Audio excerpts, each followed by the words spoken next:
Rochford, past and present, by Peter Whittingham.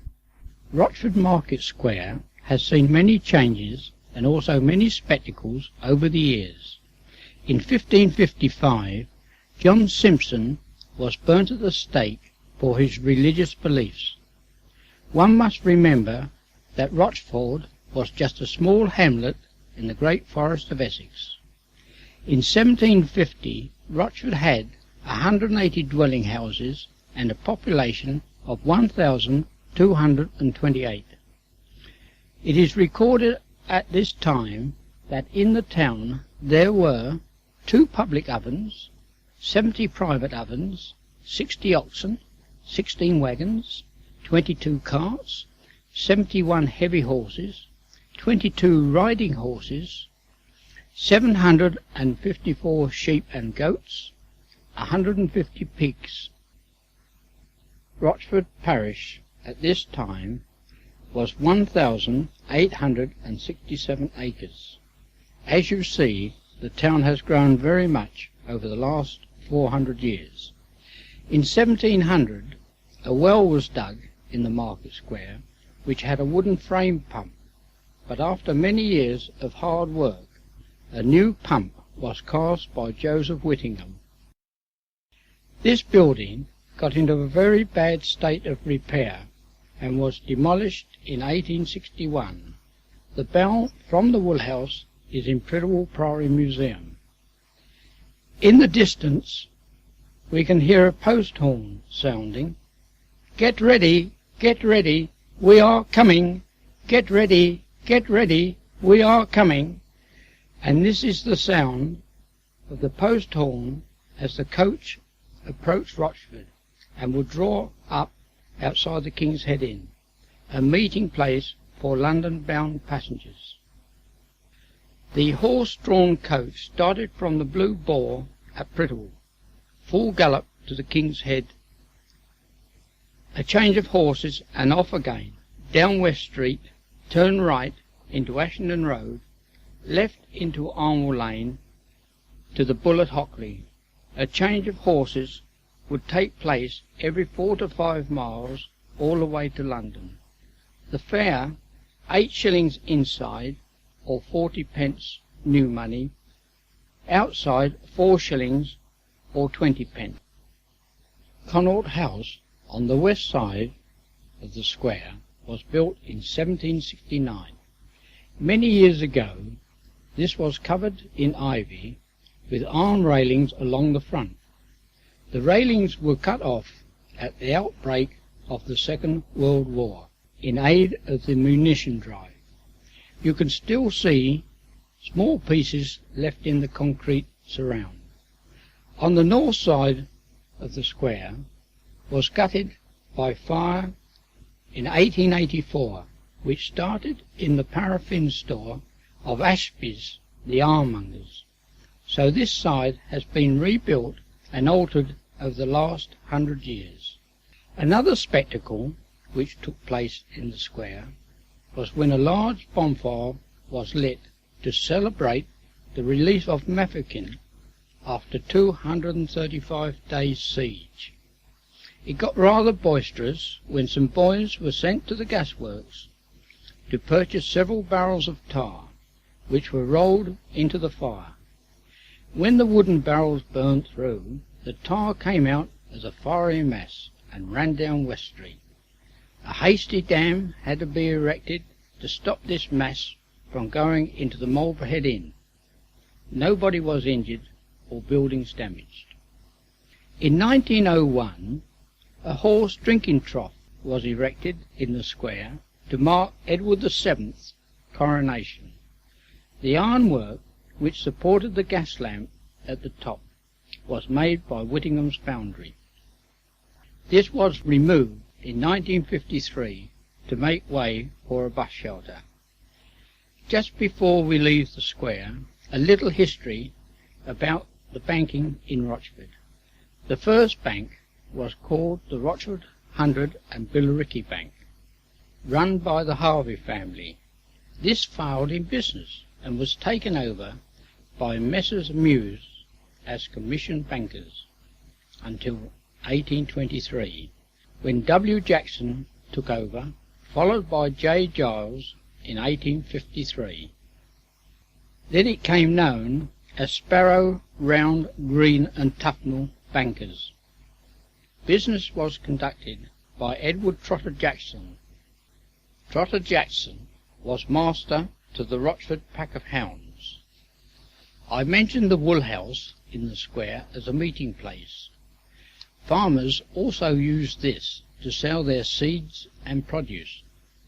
When this was demolished, a new meeting place had to be found. A derelict inn, called the Vernon's Head, next to the bank, was demolished, and a new corn exchange was built 1863. So the farmers had a new meeting house. This was also used as a community centre for local functions, and is now the Women's Institute Hall. Above the main door is the town clock, erected to commemorate Queen Victoria's Diamond Jubilee of 1897. A point of interest are the bricks over the main door. They are wedged in by their own weight. This principle was also used when they dug the well in the market square. As we walk down West Street, let us face the chemist, and you can see under the top windowsill some dated bricks.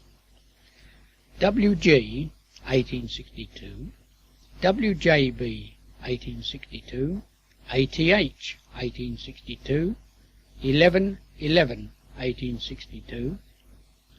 This is when the front was bricked up to replace the old Essex weatherboards. As far as I know, this has always been a chemist. When you go through the names, it starts with Harrington, Shield, Gwynn, Gallup, Robertson, and now the Co-op. The Hollies is a Georgian period red brick house, but the small bow window has not altered, only the interior. This is where you paid your rates, as Rochford District Council had no offices in Rochford. The meetings of the District Council were held in the King's Head Inn, and Mr. Gregson was clerk to the council.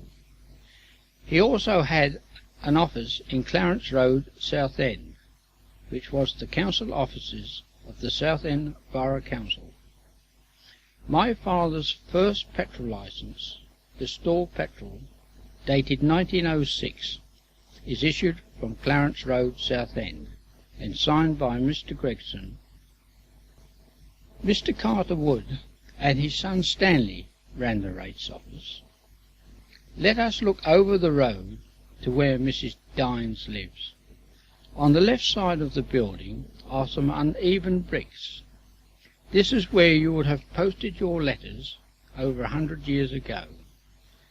The first post office was a small thatched cottage at the rear of the Rose and Crown car park in North Street.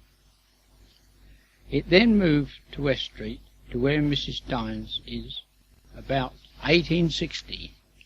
Then it moved to Mr. Francis, printers, and then it moved again to the old police station when His Majesty's Royal Mail bought it from the Essex Constabulary for £600.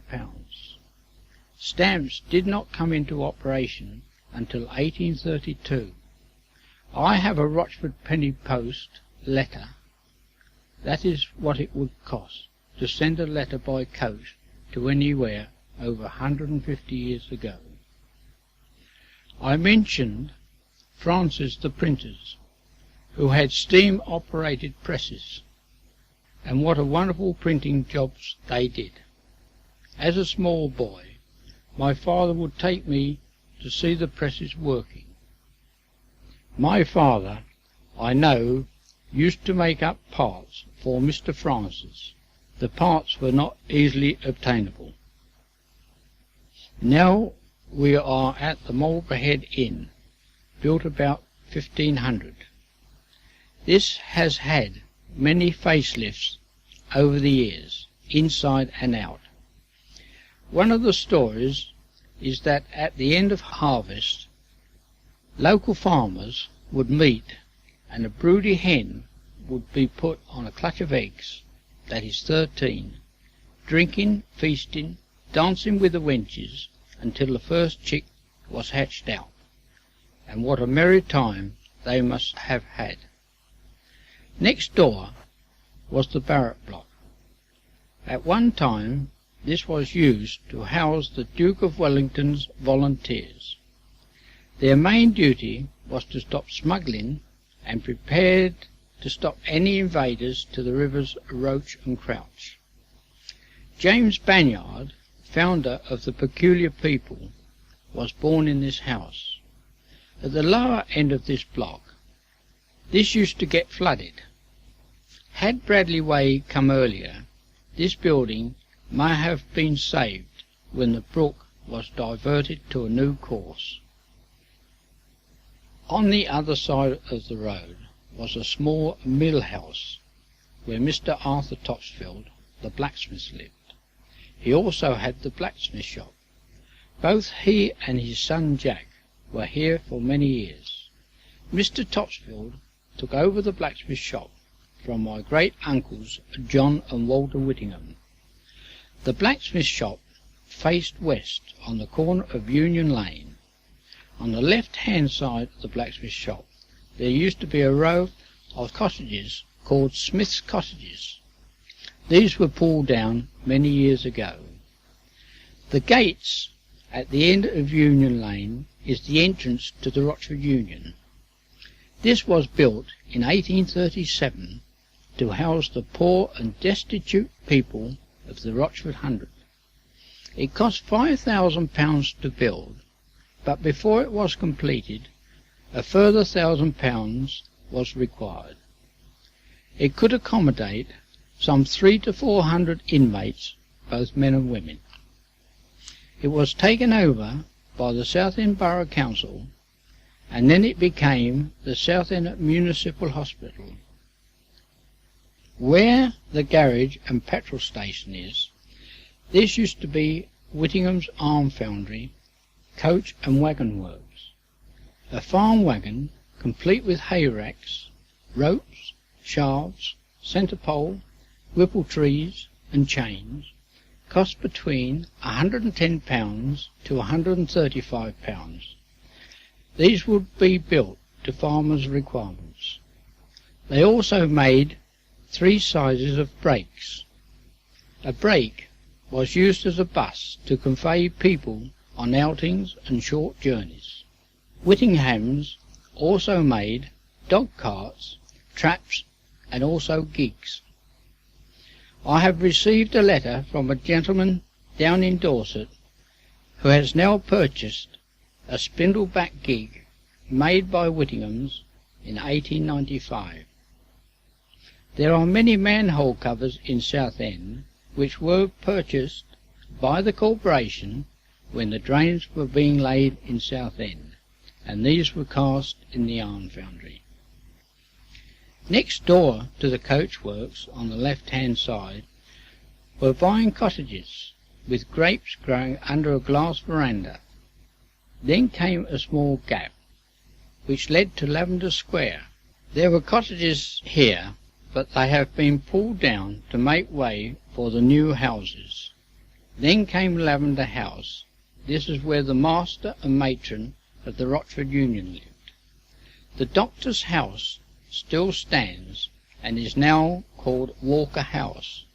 This is one of the old timber-framed houses of Rochford. Whittingham's garage was built by my father in 1924. My father, William Hale Whittingham, started in the motor trade in 1895. Up to this time he was working for his uncles John and Walter Whittingham. They advised him to go in for the horseless carriage business. Whittingham's made a body for Dr. Silver Jones' Didion car, which was one of the first cars in Southend. Shafts were fitted to the chassis so he could borrow a horse should he break down to get home. My father used the wagon works to repair cars up to 1924. He also had a cycle shop in the market square, but had to move out approximately 1900 when the telephone exchange was erected in this shop. It operated here until 1928, when it moved to the new telephone exchange in East Street. I will refer to this when we get into East Street.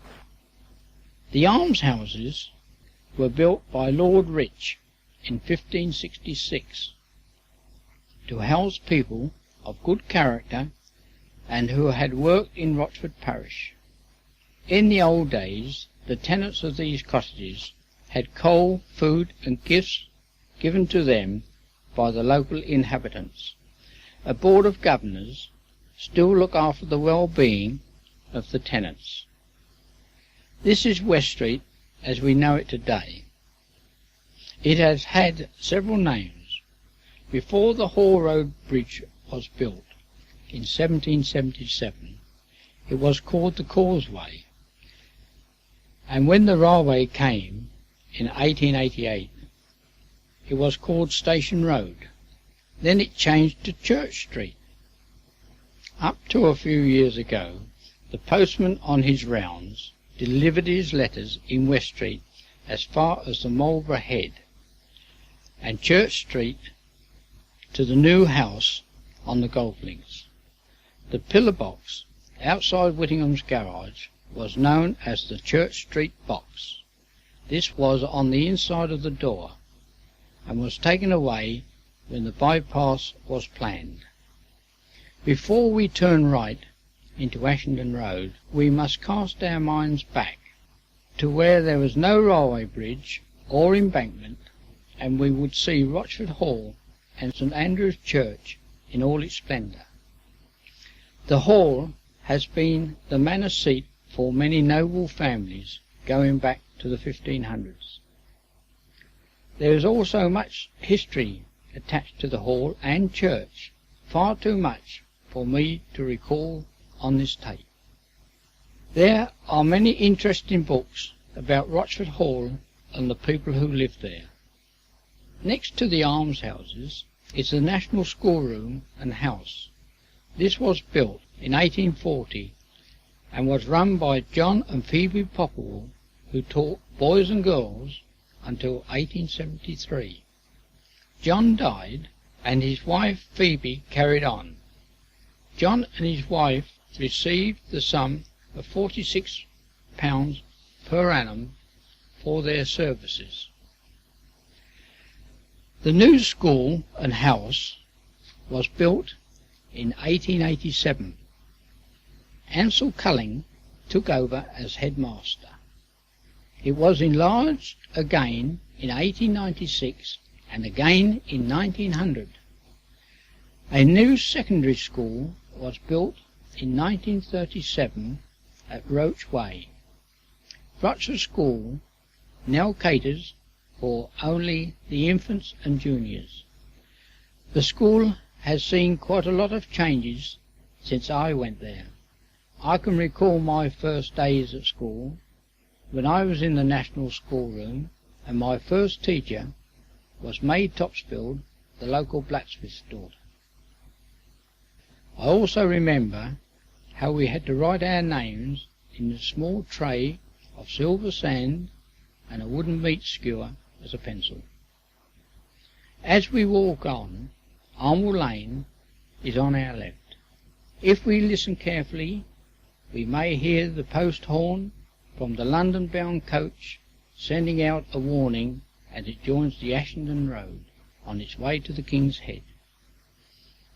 The next road junction has altered.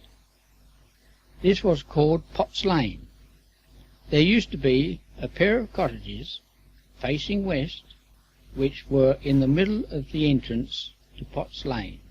Traffic had to go round these cottages to go down the lane in an easterly direction. These cottages were demolished in the middle 30s to make way for the hospital building programme. These cottages had kilns to make potash and charcoal, hence the name Potts Lane. This was changed to Daly's Road when the building took place on the north side. On the south side were 3 fields. Tradesmen turned out their horses. These fields were sold to the Southend Corporation for the new hospital complex.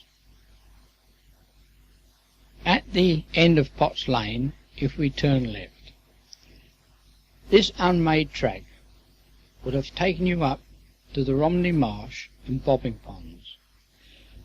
The large bobbing pond had the remains of the ducking stall, where those who practised witchcraft were put to the test.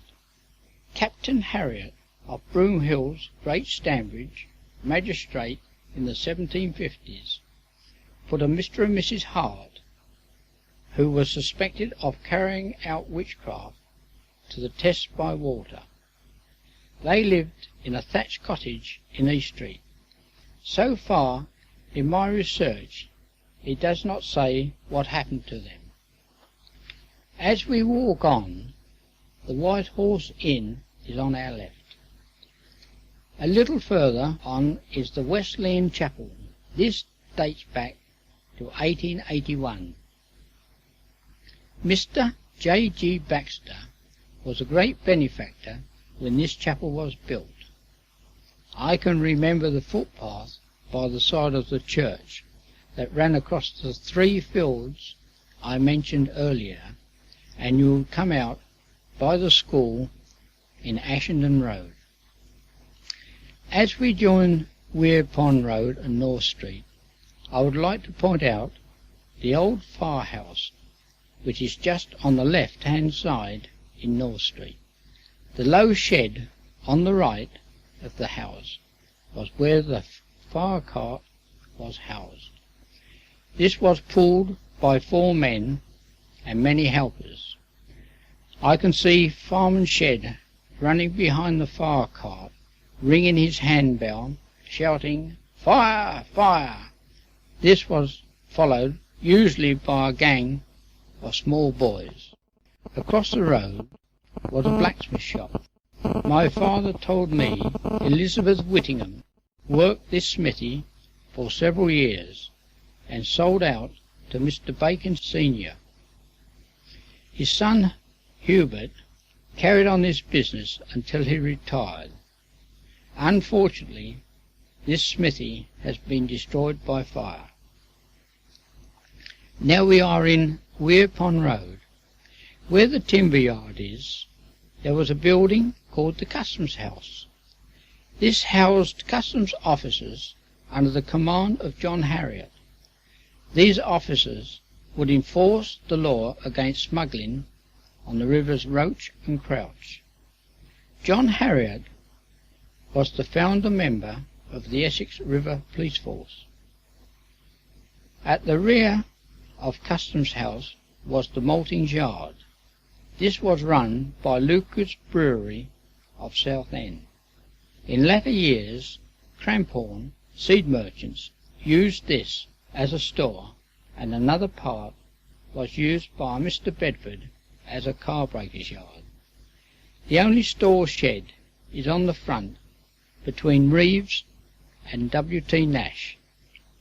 It stands clear of the ground, so cats could go underneath to keep the vermin down. On the other side of the road, where Doe's the agricultural engineers are, this used to be Smoothie's agricultural engineers.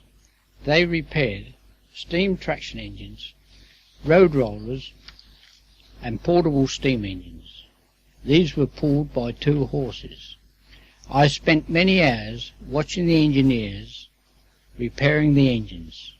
When I think back how they were driven round Rochford, I might say everything in the house rattled when they came by. Far more than the heavy lorries of today, but not so frequent. There would be the engine, thrashing machine, living van, water cart, coal cart, all had iron wheels. After leaving the yard, they would proceed along Weir Pond Road, turn right into East Street, right again at Palmer's Corner, down West Street, stop outside the almshouses, and fill up with fresh water from the brook. A lovely sight, and a beautiful smell of steam and burning oil. On the other side of the road was Jackson Field, which had a beautiful walnut tree in the middle. On the first half, next to the house called Kingsmead, is the new telephone exchange, which was built in 1928. I mentioned this before. The telephone exchange in the square was run by Mrs. Button. Then came trouble, when it was mooted that the walnut tree be cut down to make way for the British Legion Hall. Petitions were of no avail in the 1930s. There were no preservation orders to preserve such lovely trees as this, so down it came, and that was in 1932. Now we are at King's Hill, the site of the Lawless Court or Whispering Court. The Earl of Warwick overheard one night, when a crowing cock woke him up, whispering voices below the window, plotting of how they would do him mischievous harm. He called his bailiff to summon his tenant farmers to a given place and time to pay their allegiance to the lord of the manor. This court was first started at Rayleigh, then came to King's Hill at Rochford. All tenant farmers would be summoned to have a hearty meal and plenty of ale in the King's Head, and when the cock crowed they would walk by torchlight across the square, through the alley to the Old Ship Lane, turn left into East Street, and assemble round the Whispering Post. The bailiff would then call out the names of the farms, and the tenants would answer in a whisper, "Present, sir." A charcoal mark would be put on the post, and these would be counted up at the end, and anyone missing would be brought up before the lord of the manor to be fined. The payment would be goods or cattle. On the other side of the road is Fir Tree House. This again is one of the old wooden framed houses of Rochford, and which is in a very good state of preservation. I can remember when Mr. Henry Sparrow lived here. He also had a herd of short-horn cows. At milking time, many boys and girls would be sent by their mothers to Sparrow's dairy to get their milk cans filled up, as in those days there were no bottles. Let us walk down to the crossroads. The corner has always taken the name of the butcher who was in business here at the time. It was called Webster's Corner. Then William Palmer took over, and it became Palmer's Corner, and he sold out to Horner's, and it was called Horner's Corner. I, like many old Rochfordians, still refer to it as Palmer's Corner. On the left is Acacia House. This was built in 1882 by Thomas Quoy. It was then taken over by the Rochford Union to help house boys and girls of school age. The children were taken to school every day by one of the housemaids. The boys wore what they called Derby tweed short trousers and jacket, with a calico shirt and no collar. The girls wore calico blouses, gym slips with braces. This building has been taken over by the Rochford District Council and is now the local planning office. Next door to the butcher's was Nathaniel Carter, clock and watchmaker. In latter years he moved into the square where the cafe is. As we walk down the High Street, as it was called 100 years ago, we come to the back lane. On the south corner, the shop which hires out fancy dress costumes was a bakery, and its oven is one of those recorded in 1750. The chemist next door was built on the site of my grandfather's house. My father was born in this house, 8th of March, 1871, when it was sold to Mr. Golding, builder and decorator.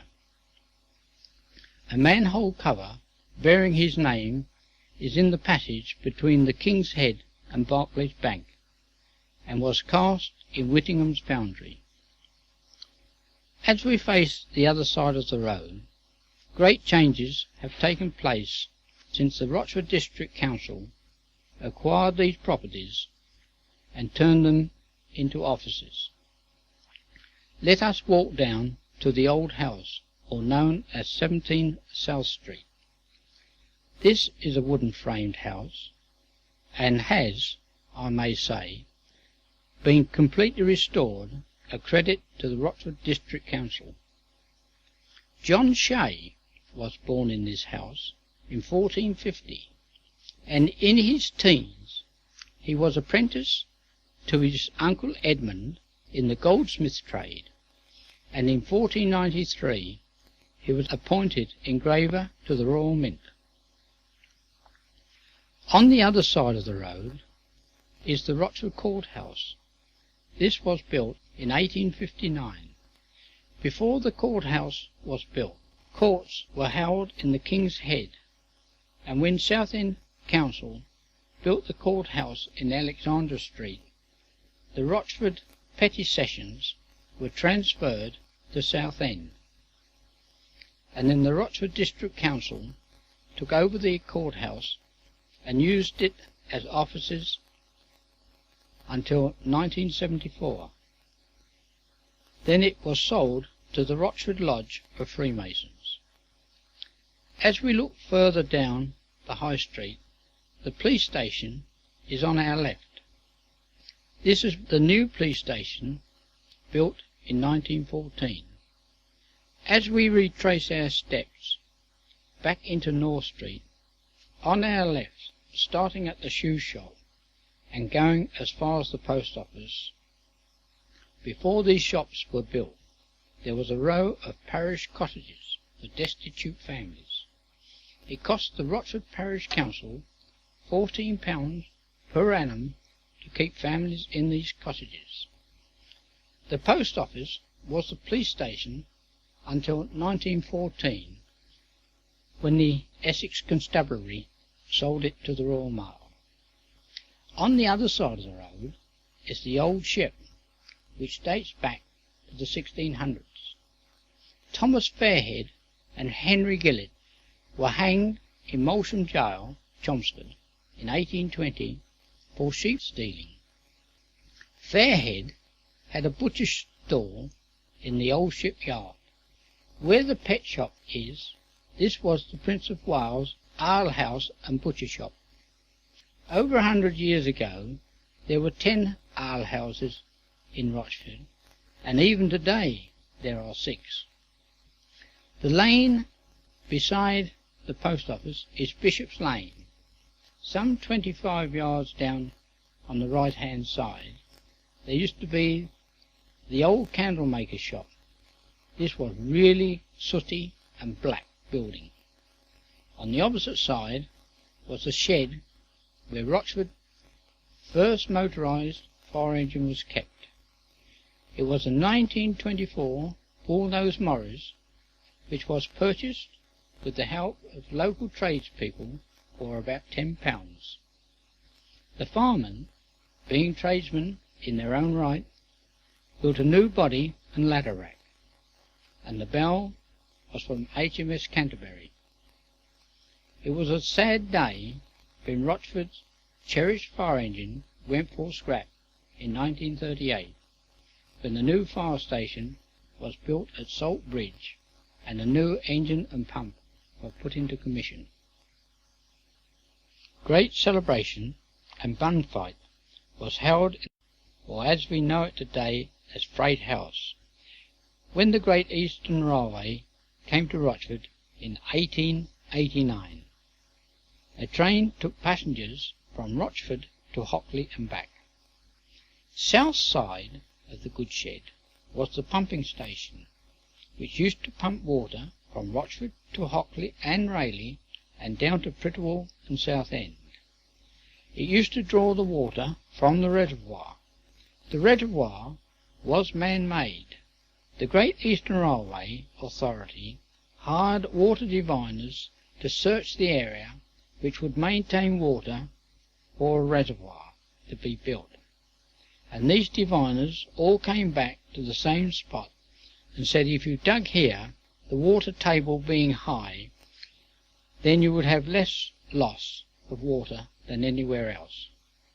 The reservoir is fed by a tributary of the River Roach, which runs from eastward across the golf links into the reservoir on the south side, and this keeps the water level fairly constant. I mention the well in the market square as the town's water supply. The well is still there. To stand over the well, you take a line from Yo's the jeweller's to the King's Head front door, the other line from the cafe corner to the right-hand corner pier of the electrical shop, and where the two lines cross, you will be over the centre of the well. Whittingham's used to overhaul the pump once or twice a year. My father told me there is iron staging all the way down to water level. When the repairs were being carried out, a water cart would go round Rochford selling water for a farthing a bucket, or less than a half new pence. Rochford on a Thursday was a hive of industry.